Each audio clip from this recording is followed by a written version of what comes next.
మనం సుఖంగా ఉంటే చాలదా? అంటే ఏంటి? మనం కొంచెం డబ్బులు సంపాదించుకొని రుచికరమైన భోజనాలు తింటూ షికారులు చేస్తూ మళ్ళీ ఏది కావాలంటే ఎక్కడ కావాలంటే అక్కడ తిరుగుతూ, ఎవరితో కావాలంటే వాళ్ళతో తిరుగుతూ సుఖంగా అలా జీవిస్తే చాలదా? ఏంటి మీరు అక్కడి నుంచి ఇక్కడికి వస్తా అంటే ఆదివారం నాడు ఎందుకే ఇక్కడికి వెళ్తారు? బెంగళూరు నుంచి ఇక్కడ ఎన్ని సుఖాలు ఉన్నాయి, ఆ ఎన్నిట్లు వదిలేసుకుని ఆ కుగ్రామంకి ఎందుకు వెళ్తారు అని కొంతమంది అనే ఉంటారు. మీకే అనిపించి ఉంటుంది ఇక్కడ ఏంటో సుఖంగా ఉండక వీళ్ళేంటి ధర్మం అంటారు, భక్తి అంటారు, ఇదంతా ఏదో మాయ మిథ్య అంటారు. ఏంటి గొడవ అంతా? సుఖంగా ఉంటే చాలదు, ఏదో రకంగా సుఖంగా హాయిగా తినటం, తిరగడం, పడుకోవడం చాలదా? ఇలాంటి క్వశ్చన్ ఆన్సర్ కావాలా? ఆన్సర్ కావాలని నాతో ప్రయాణించాలి. ఏంటి చాలా అంటే చాలు, చాలదు అంటే కొంతమందికి ఇది చాలు అంటున్నాం, కొంతమందికి ఇది సరిపోదు అంటున్నాం. ఎవరికి ఇది సరిపోతుంది? ఎవరైతే ఈ శరీరం, మానవ శరీరం అనే రూపంలో మొట్టమొదటిసారి ప్రవేశించారో వాళ్ళకి వేరే ఏం అవసరంలా, సుఖం చాలు. అలా కాకుండా ప్రావిసం అంటే ఎన్నోసార్లు ఈ శరీరంలో ప్రవేశిస్తే వాళ్ళకే ఈ సుఖం చాలదు. ఏదో ఒక పంట పండించుకుంటా అనిపిస్తుంది ఆయనకి, మా ఊరు రైతుకి. పండించుకుని ఆ డబ్బులతో సుఖంగా హాయిగా ఉండొచ్చు కదా. ఇలా సుఖంగా ఎవరి వల్ల, ఎవరికి అదంతా వర్తిస్తుంది? మొట్టమొదటిసారి మానవ రూపంలో దిగారనుకోండి, వాళ్ళకి వర్తిస్తుంది అంటున్నాం. ఇదేంటిది? మొట్టమొదటిసారి వచ్చారనుకోండి అంటే అంతకుముందు వేరే జన్మలు ఉన్నాయి కదా, వాటిల్లో నుంచి మొట్టమొదటిసారి మానవ రూపంలోకి వస్తే మనం ఏం చేస్తాం? ఈ మానవ రూపంలో ఉన్న సుఖాలన్నిటినీ అనుభవించాలి అని ఒక ఆరాటం ఉంటుంది, ఒక ఉత్సాహం. వాళ్ళని ఆపగలరా మీరు? వాళ్ళని ఆపలేరు. వాళ్ళకి ఇంకా కళ్ళు కనపడకుండా సుఖం కోసం ప్రాకులాడటమే. వాళ్ళకి అది ఓకే అంటున్నాం. అదేంటిది? వాళ్ళని అలా ఆపామనుకోండి, వాళ్ళకి ఏమవుతుంది? నిరుత్సాహపరులు అయిపోతారు. ఇప్పుడు ఒక జంతువు ఉంది, అది ఏం చేస్తుంది? పొద్దున్న లేచిన కానీ సుఖంగా ఉందామని చూస్తుంది, ఏదో రకంగా తినాలి, కావాలంటే ఇంకో దాన్ని చంపైనా సరే తినాలి, ఎవరితో కావాలంటే వాళ్ళతో తిరగాలి, అవునా? తర్వాత పడుకోవాలి. దాన్ని ఈ పనులు చేయకుండా ఆపితే ఏమవుతుంది? నిరుత్సాహపడుతుందా? మీ మీదే పడుతుంది, తిరుగుబడుతుంది, లేకపోతే చచ్చిపోతుంది కూడా. దానికన్నా బెటర్ ఏంటిది? వాళ్ళని అలా వదిలేయటం. అలాగే ఇక్కడ కూడా మొట్టమొదటిసారి వచ్చిన వాళ్ళు అలా వదిలేయాలంటున్నాం. నేనే కాదు, స్వామి వివేకానంద కూడా అన్నారు ఇలా. ఆయన ఏమన్నారు? నిరుత్సాహంతో, instead of being gloomy, if you are gloomy, you be in your room and shut your self, don't go out and spoil the mood of the world అంటారు. అంటే మీకు ఒక నిరుత్సాహంగా అలా ఉంటే మీరు దయచేసి ఒక పని చేయండి అంటున్నారు ఆయన. ఏంటి? మీ ఇంట్లో బయట గడబెట్టుకుని లోనే కూర్చోండి, బయటికి వెళ్ళమా అండి. ఎందుకని? మీ నిరుత్సాహమైన మొహం చూస్తే వేరే వాళ్ళకి కూడా నిరుత్సాహం వస్తుంది.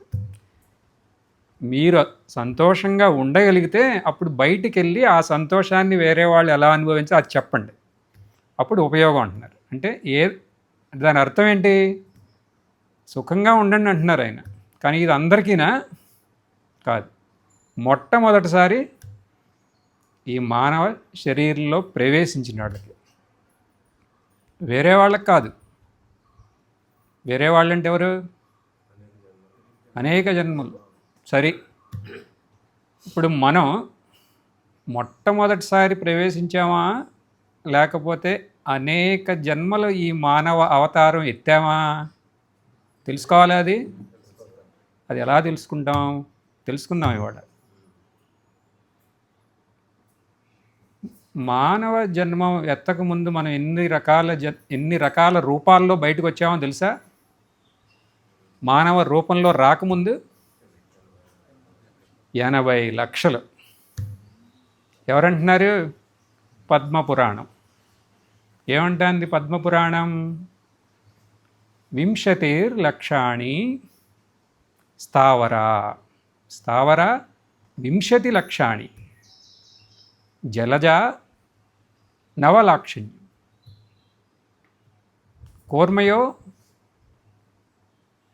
కూర్మయో రుద్ర సంఖ్యానాం కూర్మ పక్షీణాం దశలాక్షకం. పక్షులు అక్కడితో అయిందా? అవలా. 30 లక్షాణి పశువః 4 లక్షాణి మానుషాః. అంటే ఏంటి?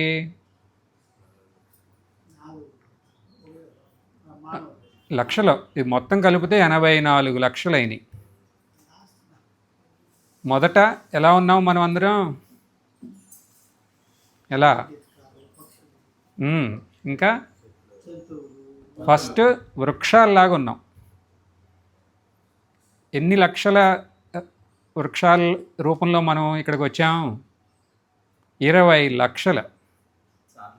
20 లక్షల రూపాల్లో ఉన్న వృక్షాలుగా మనం ఇక్కడికి దిగాం. తర్వాత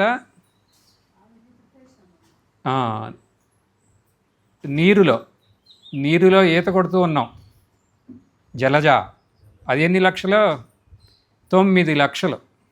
9 లక్షల రూపాలు ఉన్నాయి నీళ్ళల్లో ప్రయాణించాయి, నీళ్ళల్లో జీవించాయి. తర్వాత ప్రాకటం మొదలుపెట్టాం. అంటే ఎవరు? పురుగు, పుట్ర, పాము, తేలు. ఇవన్నీ ఎన్ని రకాలు ఉన్నాయి? రుద్ర శాంఖ్యానాం 11 లక్షలు. ఆ రకంగా. తర్వాత పక్షులు అవి ఎన్ని ఉన్నాయి? 10 లక్షలు ఉన్నాయి. తర్వాత 4 కాళ్ళ మీద పశు, వారెంతమంది ఉన్నారు? ఎంతమంది? 30 లక్షలు. అయిందా? తర్వాత మనుష్యులుగా వచ్చాం. శ్లోకం ఇక్కడితో ఆగట్లా. 4 లక్షల రూపాలు ఉన్నాయంటే ఇక్కడ మనుషుల్లో కూడా. 4 లక్షల రకాలైన మనుషులుగా మీరు ఇక్కడికి వచ్చారు. జాగ్రత్తగా వినండి, ఇది మనకు చర్చాంశం. అంటే ఇక్కడ మనందరం ఒకటి కాదా? కాదు, 4 లక్షల రకాల మనుషులు ఉన్నారంట ఇక్కడ. ఇదేంటండి 4 లక్షల మనుషుల? ఏమంటే మీరు లేచి అడగాలి, ఏంటి ఏం మాట్లాడుతున్నారు? అదే కనుక పక్షులు ఎన్నో రకాలు ఉన్నాయి, అర్థం చేసుకుంటాం. సరే, ప్రాకే అవి కూడా ఉన్నాయి. నీళ్ళల్లో జీవించే అవి కూడా ఎన్నో ఉన్నాయి. చెట్లు అంటారా, లెక్కలేనన్ని ఉన్నాయి. ఎన్ని మేము ఒప్పుకుంటామండి. జంతువులు కూడా తెలుసు మనకి, పశువులు. మనుషులు ఏంటండి 2 కాళ్ళ మీద నడుస్తూ ఉంటారు. అందరూ ఒకటేగా? కాదంటున్నాం. 4 లక్షలు. ఏంటి వీరు 4 లక్షల మంది ఎలా సాధ్యం ఇది? ఈ మానవ రూపంలోకి వచ్చే ముందు ఎన్ని రకాల రూపాల్లో ఉన్నారు? 80 లక్షల రూపాల్లో ఉన్నారా? అక్కడ మీరు ఆర్జించిన సంస్కారాలన్నీ మీలో ఉన్నాయి, హెచ్చు తగ్గులుగా. అవునా? దాన్ని బట్టి మీరు 4 లక్షలు. 4 లక్షల రకాలు. ఇది నేను చెప్పింది అర్థమైందా? ఆ సంస్కారాలన్నీ ఉన్నాయి. అవి అందరికీ ఒకే రకంగా ఉండవుగా కదా, అన్ని రకాలు మీకు తెలిసేమో కదా. మీరు కొంతమందిని మీరు ఎవరిని అప్పుడప్పుడు దూషించాలంటే ఏదో ఒక కోతిలాగా చేస్తావేంట్రా, ఇది గాడిద, కుక్క మామూలుగా అంటూ ఉంటారుగా. ఎందుకంటే అప్పుడప్పుడు వాళ్ళల్లో ఆ అంశాలు ప్రకట రూపాల్లో ఉన్నాయి. అదే అదే ఇలా ఈ రకంగా అంటే అంతమంది ఉన్నారు.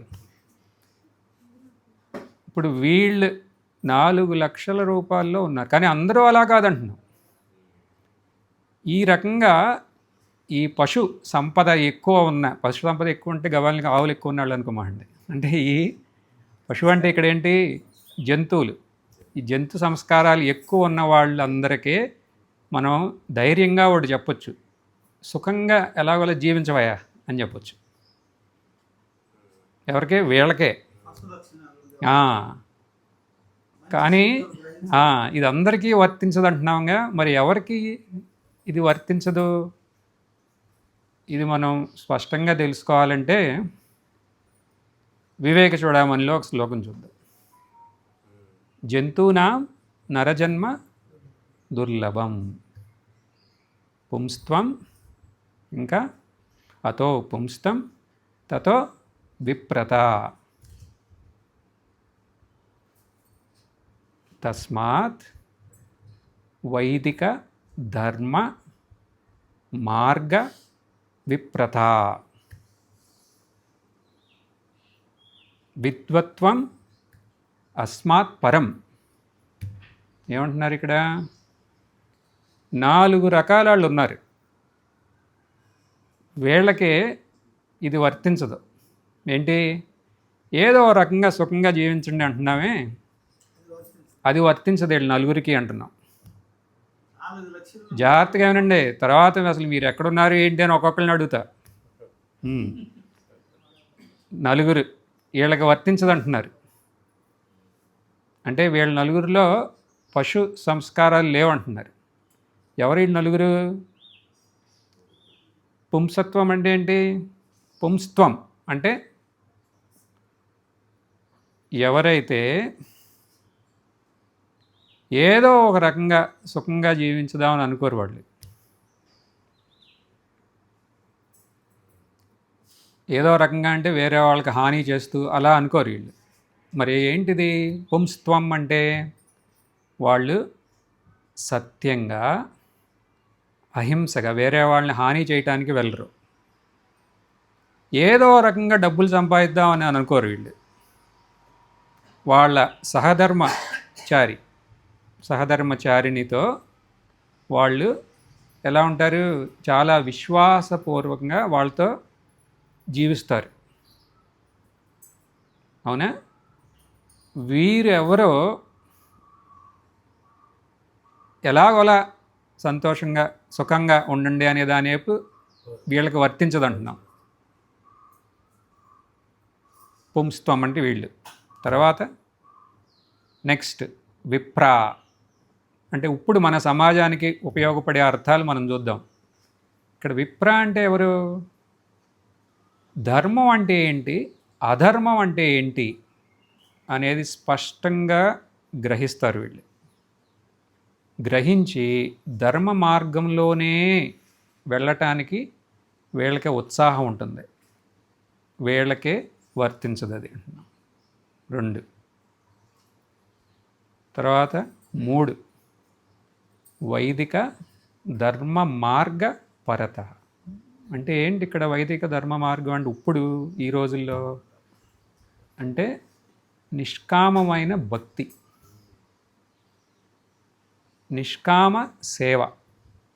ఈ రెండిట్లోనూ బాగా ఉత్సాహం ఉంటుంది వీళ్ళకి.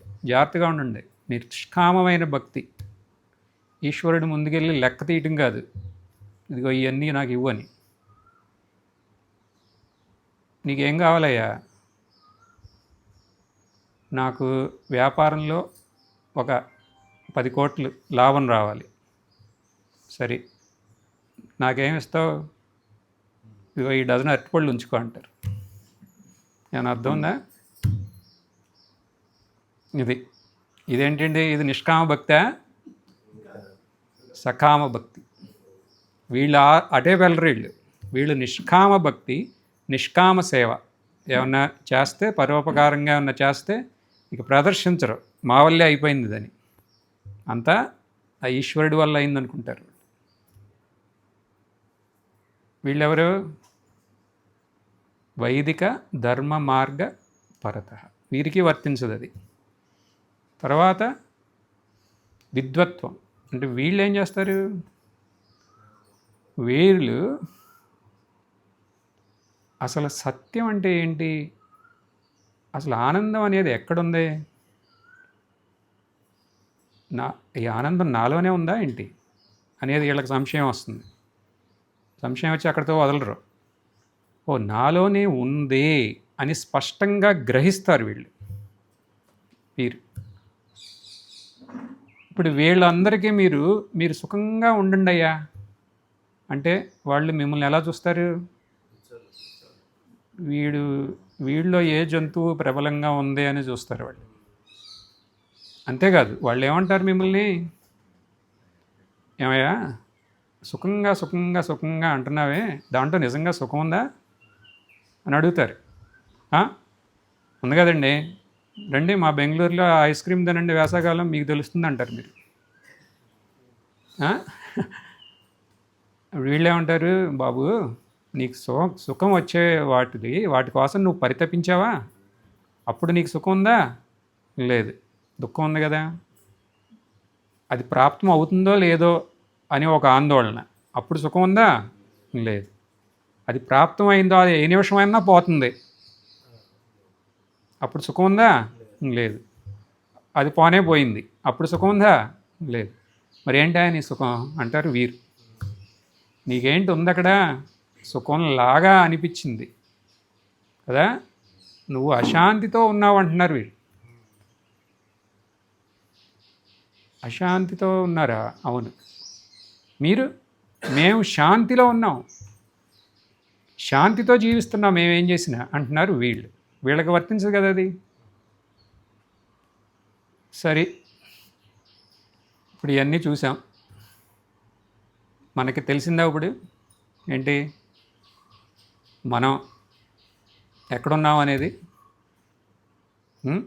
మనం మొదటిసారి వచ్చామా ఇక్కడికి, పలుసార్లు వచ్చామా, లేకపోతే ఈ నలుగురిలో ఉన్నామా, ఇది స్పష్టం అవుతుంది. సర్లేండి, మేము మీరు చెప్పిన దానికన్నా ఇంకా విలక్షణంగా ఉన్నామంటారేమో. అదేంటి, ఇంకొక కేటగిరీ. ఇప్పుడు ఈ రోజుల్లో ఇలాంటి కేటగిరీ ఇంకోటి ఉంది. వీళ్ళేంటి, మాకు మీరు చెప్పినట్టే మేము ఈ 4 ఎంతో కొంత మాలో ఉన్నాయి. ఈ 4 ఏంటి, వివేక చూడమణిలో చెప్పిన ఈ 4 మాలో ఉన్నాయి. ఎలా చెబుతున్నావు అంటే, మేము చాలా డీసెంట్గా బతికే వాళ్ళం కదా, ధర్మం అధర్మం ఏంటో మాకు తెలుసు, మేము కూడా ధార్మికంగా జీవించడానికి ప్రయత్నము చేస్తున్నాం. అంతేకాదు, ఇంకా నిష్కామ భక్తి ఈ ఆశ్రమాలకు వచ్చిన తర్వాత మాకు అలవాటైనవి, నిష్కామ భక్తి, నిష్కామ సేవ. సత్సంగులు వింటున్నాం, ఆన్లైన్లో వింటున్నాం, కాబట్టి ఎంతో కొంత మాలోనే సుఖం ఉందనేది కూడా మాకు తెలుసు. మరి ఇంకేంటి అన్నాను. కానీ అప్పుడప్పుడు నాకు సుఖం అందరిలాగానే సుఖం వైపు మనసు వెళ్ళిపోతుంది అంటున్నా. అవునా? అలా అనిపిస్తుందా?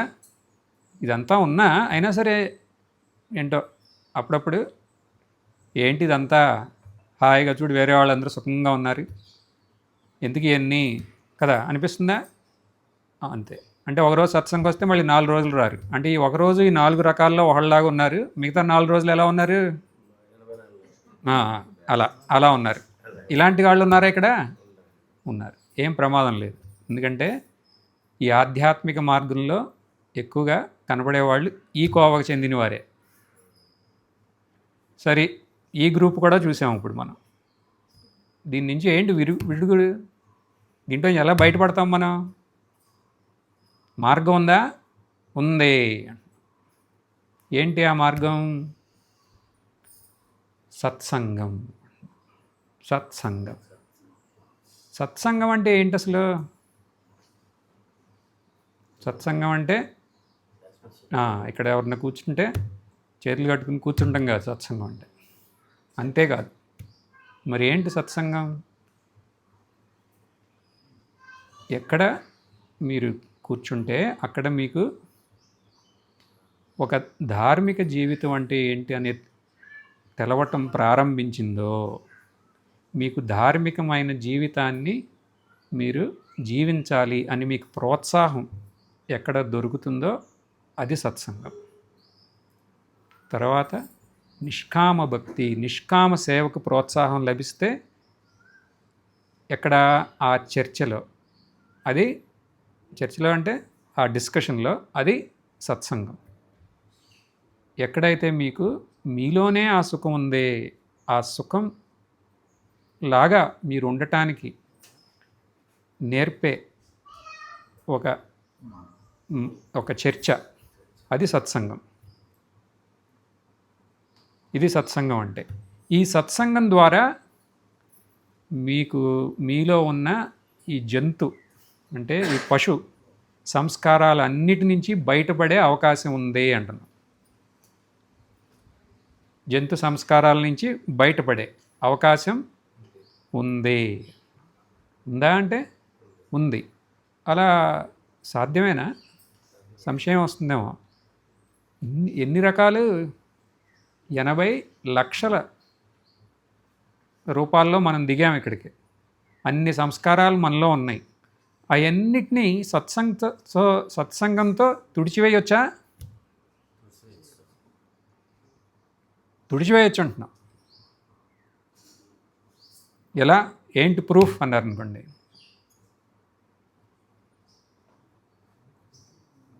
కొంచెం సైన్స్లోకి వెళ్దామా? జువాంథ్రోపిక్ డెల్యూషన్ అంటే విన్నారా ఎప్పుడన్నా? జువాంథ్రోపిక్ డెల్యూషన్ అంటే ఏంటంటే, మనలో ఒక పశువు రూపంలో ఉన్న సంస్కారాలే కాదు, బయట కూడా పశువులాగా ప్రవర్తించడం మొదలు పెడతాం. బాహ్యంగా అలా జరగచ్చా? జరగచ్చు. ఎన్నో కేసులు రిపోర్ట్ అయినాయి ఇలాంటి ఈ మెడికల్ జర్నల్స్లో. ఈ మధ్యకాలంలో వచ్చినాయి 2. ఒకటేమో బెల్జియంలో, ఇంకొకటేమో జర్మనీలో. బెల్జియంలో ఏమైంది? ఒక ఆవిడ వాళ్ళ తోటలోకి వెళ్ళింది, గార్డెన్లోకి వెళ్ళి ఏం చేసింది? కోడిలాగా కూర్చుందంట. కూర్చుని కోడిలాగా కుయ్యటం మొదలుపెట్టిందంట. సరిపోయిందా? కోడిలాగా అంటే అది ఏంటి? జంతు బాహ్యంగా. తర్వాత ఇక్కడేమైంది? జర్మనీలో దాన్ని చికెన్ డెల్యూషన్ అంటారు. జర్మనీలో ఇంకొక కేసు ఇదేంటి? మేర్ వుల్ఫ్ డెల్యూషన్ అంటారు దీన్ని. మేర్ వుల్ఫ్ డెల్యూషన్ అంటే ఏంటి? ఒకటికి ఆయన తోడేలు అనుకుంటున్నాడు. తోడేలు అంటే తెలుసా? నేను తోడేళ్ళని అనుకుని ఆ తోడేలులాగా హౌలింగ్ అంటే కోతలు వేయటం మొదలెట్టాడు. ఎవరో ఈ జర్మనీలో ఒక యువకుడు. వీళ్ళిద్దరిని ఏం చేయాలి? అలా వదిలేలేరుగా కుటుంబ సభ్యులు. ఏం చేయాలి? వాళ్ళని హాస్పిటల్కి తీసుకెళ్తే వాళ్ళతో ఏం చేశారు? వాళ్ళకి కావాల్సిన మందు ఇచ్చి కాగ్నిటివ్ బిహేవియరల్ థెరపీ అంటే ఏంటి?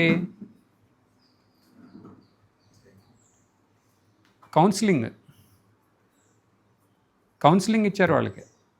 ఇస్తే ఏమైంది? వాళ్ళకి ఆ సంస్కారాలన్నీ పోయి మళ్ళీ మామూలు మనుషుల్లాగా వాళ్ళు జీవించగలిగారు.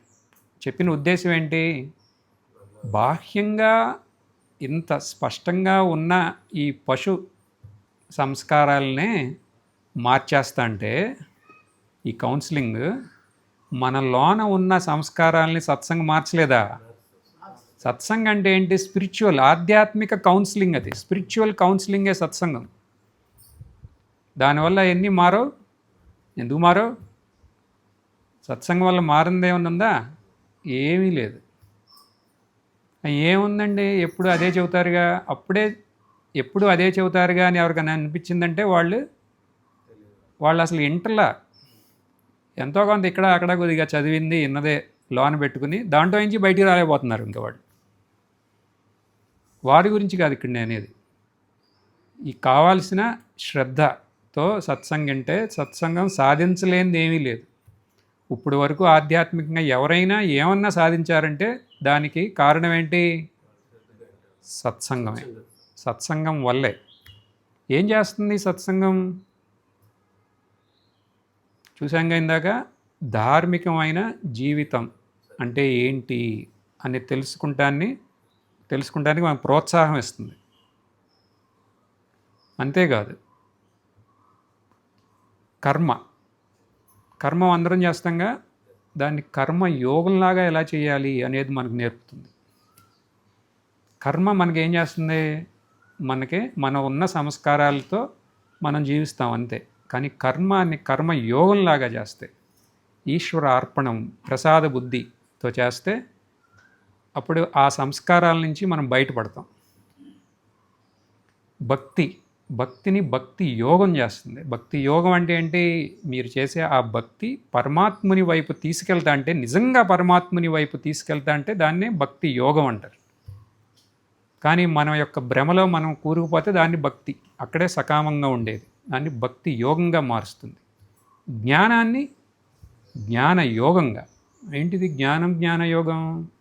జ్ఞానం అంటే ఏంటి? అక్కడ ఇక్కడ ఎక్కడ ఏదో ఒకటి చెప్పింది ఒక ఊహలోకుంటూ కొంచెం మధ్య మధ్యలో యూట్యూబుల్లో సత్సంగులు చూస్తూ, ఈ పేపర్లో ఒక ఆధ్యాత్మిక కాలం ఉంటుందిగా, అవి చదివేసి ఏదో తెలిసింది అని ఒక భ్రమలో ఉండటం. ఇది ఇక్కడ ఈ సందర్భంగా జ్ఞానం అంటే. జ్ఞాన యోగం అంటే అలా కాదు. ఇది కొంచెం మనకన్నా కొంచెం బాగా తెలిసిన వారి దగ్గరికి వెళ్ళి వాళ్ళతో మీరు చర్చ, you have to discuss with them కదా. మీరు వాళ్ళతో చర్చ చేస్తే అప్పుడు మీకేం తెలుస్తుంది? ఈ స్వరూపం అంటే ఏంటనేది తెలుస్తుంది. ఈ సచ్చిదానంద స్వరూపం అంటే ఏంటి? అది నేనే తెలవటమే కాదు, అది మీ అనుభవంలాగా మీకు మిగులుతుంది. ఇవన్నిటికీ చేసే సామర్థ్యం దేనికి ఉంది? సత్సంగంలో ఉంది. అవునా? సరే, ఇవాళ మనం చాలా తెలుసుకున్నాం అనుకుంటా. ఏమేమి తెలుసుకున్నాం? సుఖంగా ఉంటే చాలా అనే సంశయం ఎప్పుడన్నా వస్తే దానికి ఆన్సర్ తెలుసుకుందాం. మనం మొదటిసారిగా ఈ మానవ శరీరంలోకి వచ్చామా, లేక పలుసార్లు మనం ఇక్కడికి వచ్చామా అనే ప్రశ్నకి మీ దగ్గర సమాధానం ఉంది. తర్వాత మనలో ఏమైనా పశు సంస్కారాలు ఉంటే అవన్నిటినీ తొలగించుకునే మార్గం కూడా మనకు ఇప్పుడు తెలుసా? ఇవన్నీ మనం తెలుసుకున్నాం ఇవాళ. కాబట్టి మనం గురుకృప వల్ల, పరమాత్ముని అనుగ్రహం వల్ల ఎప్పుడు అవకాశం దొరికినా అప్పుడు సత్సంగంలో పాల్గొనడానికి వెనకాడకూడదు. ఉత్సాహంతో నిరంతరం సత్సంగంలో పాల్గొనాలి. ఒక్కొక్క సత్సంగంలో మీరు కూర్చుని మళ్ళీ ఇక్కడి నుంచి బయటకు వెళ్తే ఆ కూర్చున్న వ్యక్తి కాదు మళ్ళీ బయటకు వెళ్ళేది. అది సత్సంగం యొక్క ప్రభావం అంటే. అలాంటి సత్సంగంలో మనం పాల్గొని మన స్వరూపం ఏమిటో గుర్తించి, స్వరూపం ఏంటి? ఆనందం, ఆ శాంతి అనేదే మన స్వరూపం. ఆ శాంతి అనే ఒక తెర మీద మన జీవితాన్ని మనం కొనసాగిద్దాం. సరేనా? ఓం పూర్ణమదః పూర్ణమిదం పూర్ణాత్ పూర్ణముదచ్యతే పూర్ణస్య పూర్ణమాదాయ పూర్ణమేవావశిష్యతే. ఓం శాంతి శాంతి శాంతి.